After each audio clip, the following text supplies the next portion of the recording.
Welcome back, and from that solemn gospel music today, this morning actually, it's time for us to delve into our fair discussion for the morning.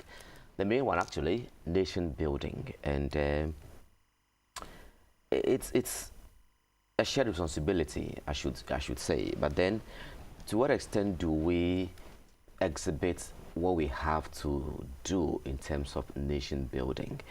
I have with me in the studio this morning this renowned motivational speaker and life coach. He's a conference speaker, well sought after across the nations of the world. Dr. KOK. Doc, good morning. Good morning. Welcome. Good morning. Good to see you. I'm glad to see you here. Wonderful. Doc, how are things? Well, very well. Very well. Bless God. Very well. We are blessed. Well, we're extremely blessed, and we thank God for everything. That's right.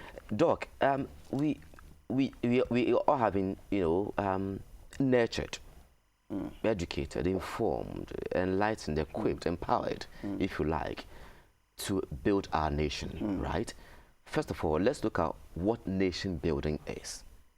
Okay, something they know, but let's actually try and define what nation building is. That will find out all the auxiliaries when it comes to nation building. Very interesting topic today, Nick. Yes. When I was thinking about nation building, the first thought that came to mind was that no group of people vote their governments into power to go and build another country. Okay, so nobody votes governments into power to go and build another country. Okay, what does that mean? That means that every country develops itself. Now, for instance, many years ago when Kwame Nkrumah was in power, he took a lot of money to go and support Guinea. And up to today, people still criticize Nkrumah for going to invest in Guinea instead of Ghana. Okay. So the point is that America's interest is not to build Ghana. No. China's interest is not to build Ghana. No. If they come and give us aid, it is to fulfill their own internal national interest. So the point is we should not expect anybody to come and develop our country for us. And so nation building, is basically efforts by a nation to increase or expand its capacity for self-rule. Okay, so every country has an interest to rule itself. Okay, so the ability for that country or that nation to expand its capacity for self-governance and also for sustainable development is what we call nation building. And so as a nation, as long as we build institutions and build systems and invest our resources in our country to expand our capacity to rule ourselves and also to develop ourselves sustainably, we are building our nation. So technically, that's what nation building is all about. Practically, it includes things like, wealth creation for our people, employment for our people, infrastructure, good living, happy life, and all of that. Those are the practical things. But basically, technically, nation building is all about the capacity of a nation to, rule itself and also to provide sustainable development. Wonderful remarks, opening remarks. If you're watching, you can reach us now on the WhatsApp number 0502 832032. WhatsApp number once again is 0502 832032. We're discussing nation building. Doc, in your preamble, I picked a line which fascinates me a lot. It says you said that no citizen votes anybody into office to create another nation. That's right. And for me, that speaks volumes. So because it means that even in our voting process, we should have at the back of our mind whoever will go there and build our nation. Exactly. We vote them simply to build our nation, not to build another nation. In the same way. And I say that first of all because many people think that another country is going to come and develop Ghana for us. Nobody's going to do that. In fact, if another country invests so much into Ghana, their citizens will rise up against those governments because they expect them to develop their own countries, not ours. And so the responsibility and the onus is on you and I. It's on our governments, it's on our people, it's on our civil servants, it's on our business people, it's on the individual person on the street to build Ghana because it is the only nation we have and we are the only people that can build our nation. Wonderful. Now, Doc, before we look at those whose responsibility it is to build a nation, does nation building come with a reward? Or it's supposed to be sacrificial?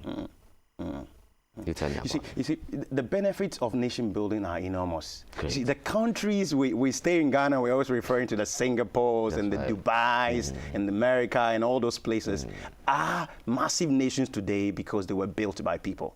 Let me tell you the shocking statement. You see, the country we are living in today, the state of nation today, is not as a result of you and I. It's not as a result of our generation. It is the nation that we inherited from your grandfather and my grandparents. That's right. What your grandparents and my grandparents left for us is what we are living in today. But the biggest question is, what nation will your children and your grandchildren live in? What nation would my children and my grandchildren live in? See, we are living, all we are doing is just thinking about ourselves. We don't realize that we are actually a seed for the next generation.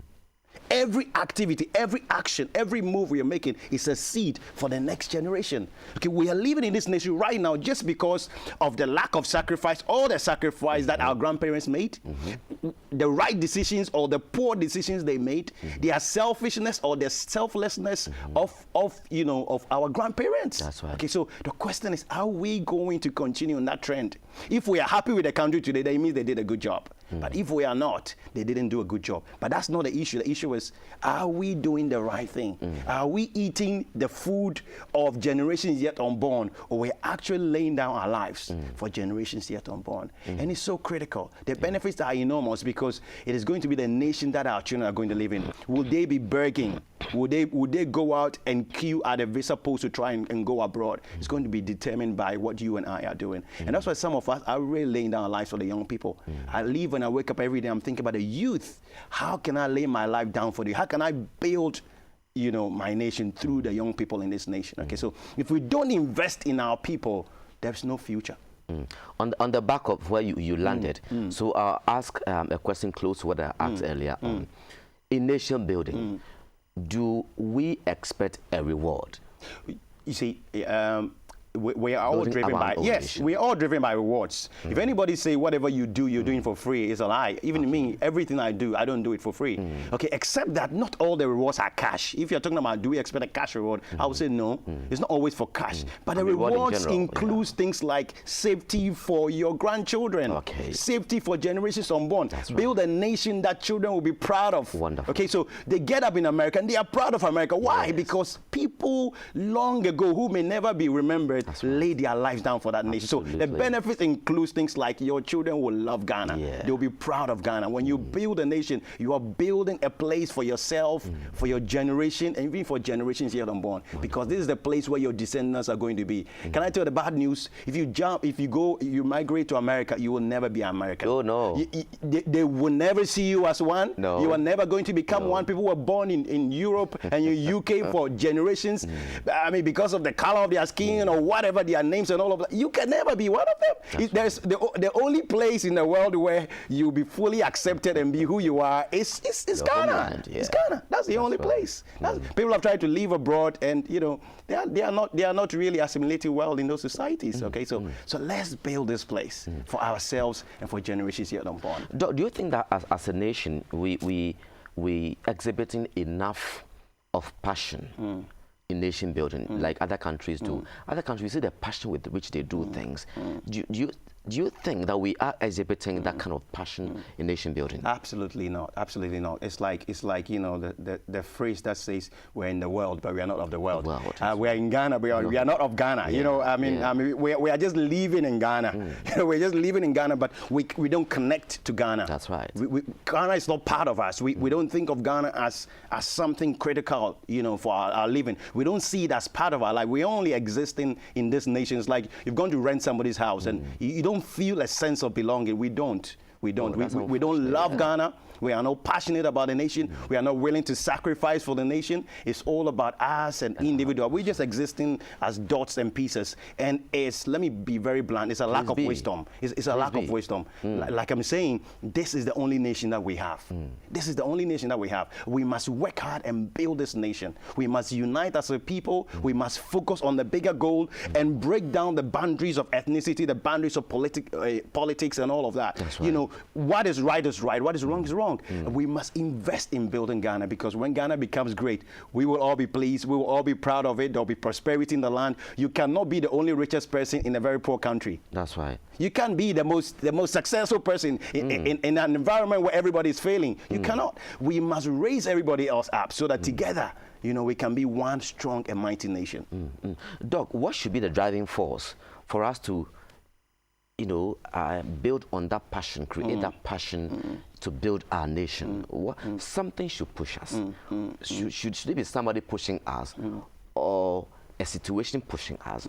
What should be the driving force? You are a renowned motivational speaker. What should move us to do that? In an ideal world, what happens is that the driving force comes from what we call transformational leadership. Wonderful. There are different styles of leadership. Okay, so there's charismatic leadership, there's transformational leadership, there's even what we call quiet leadership. Yeah.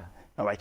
It is usually transformational leadership that brings about, nation building. When we say somebody's a transformational leader, the person casts a massive vision for the nation and then sells the vision for everyone to buy into it. And so you see people like Obama coming up and say, yes, we can be the greatest nation, or we are the greatest nation of the world. So they keep driving a certain vision and they whip up everybody's, excitement, and then people buy into it. And so in that state, people are willing to pay the price. People are willing to sacrifice. People are willing to tighten their belt.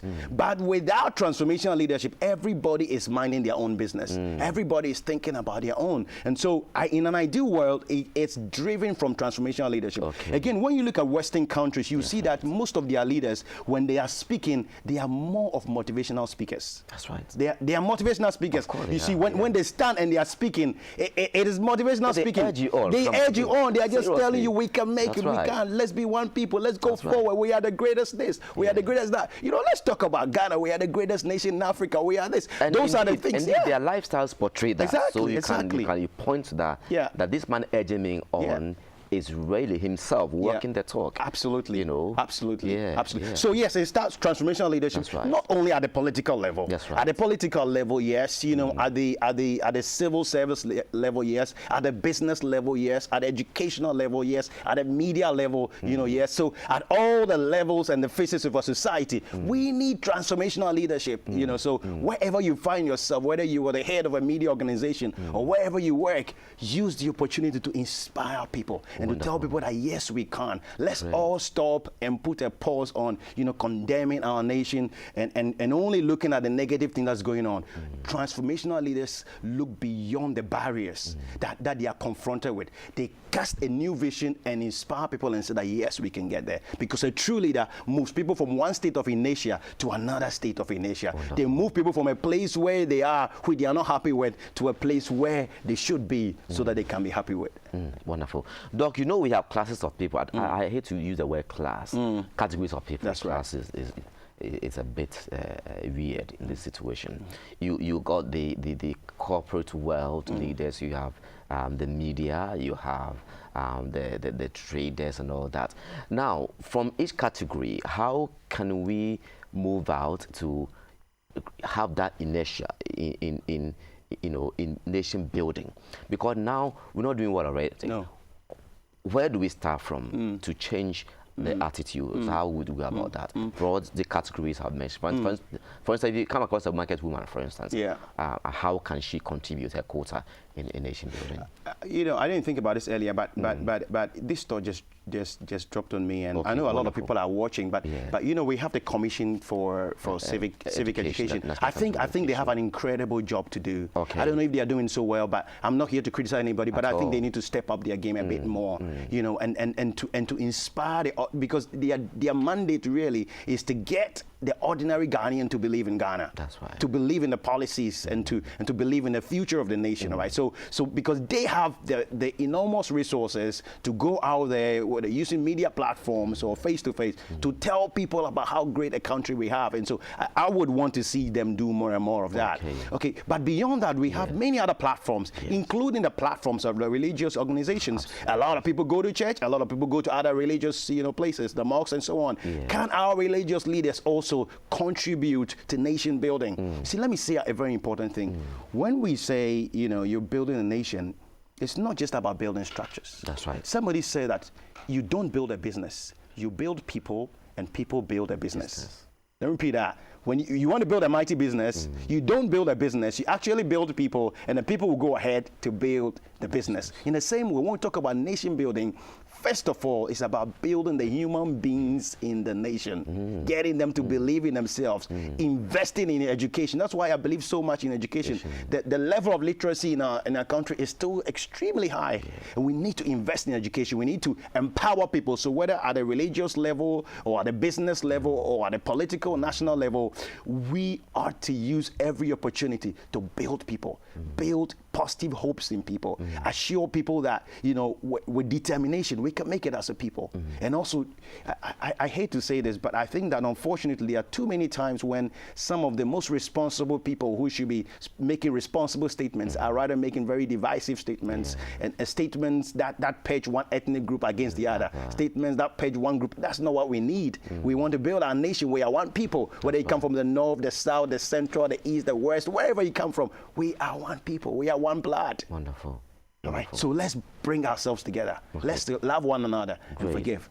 Great. Let's do a few messages, and they've started already. This one says, "Oh, thank you very much for the discussion. That's why you will continue to remain the only television station of the nation. Good work."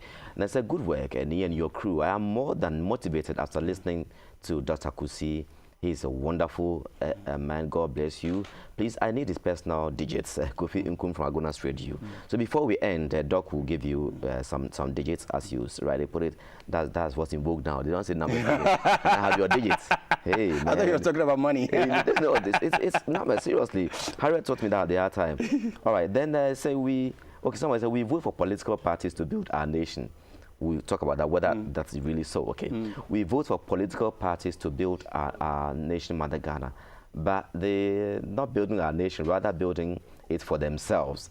Selfish interests, it's only a few enjoying what we all crave for. Is from Lane. Okay, and then talking of leadership, leaders are most